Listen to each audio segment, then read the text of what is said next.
baba Shupi. Tunonaka twabikwa nemukati wandakarora homa yangu ndakapisa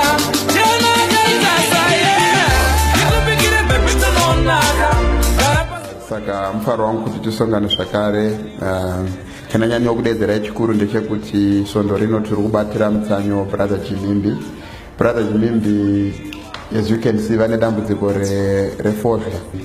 He is a smoker, but at the same time he's very vital to the ministry because vane mari, and we all understand kuti church ino isvike payasvika imari dzamukoma James and it mota yandoto driver ini ndo vakaitora kubva kuJapan kwayakabva, saka munhu wekuti hatikwanise kudzinga kuchechi, saka tinobata mutsanyo kuti varege forge.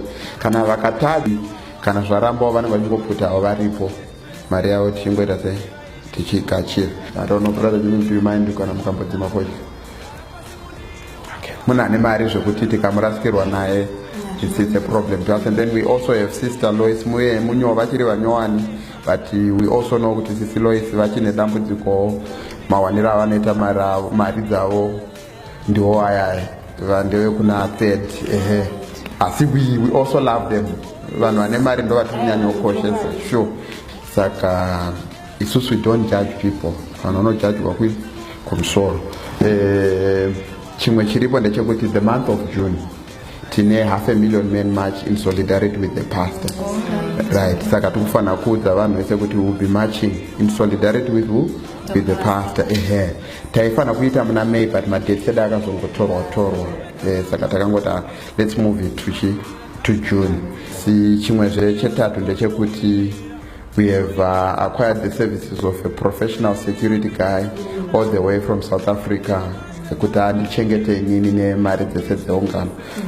invited brother Baba Shupi. Yes. Our brother Baba Shupi. Saka, we have acquired an AK-37 rifle. I don't know if he's there. Yes. All right.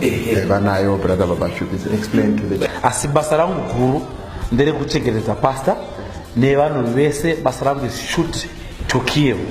Munhu asingabvisizve gumi, shoot to kill. Vanochengeta mari yechechi futi vasingauisi kuchechi, shoot to kill. Vanda kunokora mari siri yavo, shoot to kill. Hatisi kuvhundusira inyaya dzekungochengetedza mari ina pastor. Thank you, pastor. I don't know if you have a song tingopemberera mudziyo wedu pamwe chete. Mururu kumatenga, mururu kumatenga, ona mururu kumatenga, mururu kumatenga. Awo ngatingoita selfie satabuda mukungaro randizvo. Exactly. Ndizvo zvega zvatanda kudanira. Ameno unokwanisa kuvaratidza.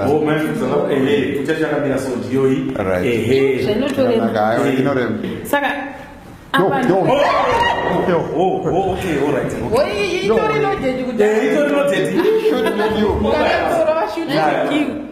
chiko ndatichimbozviziva here. Ayo, ndatichirege.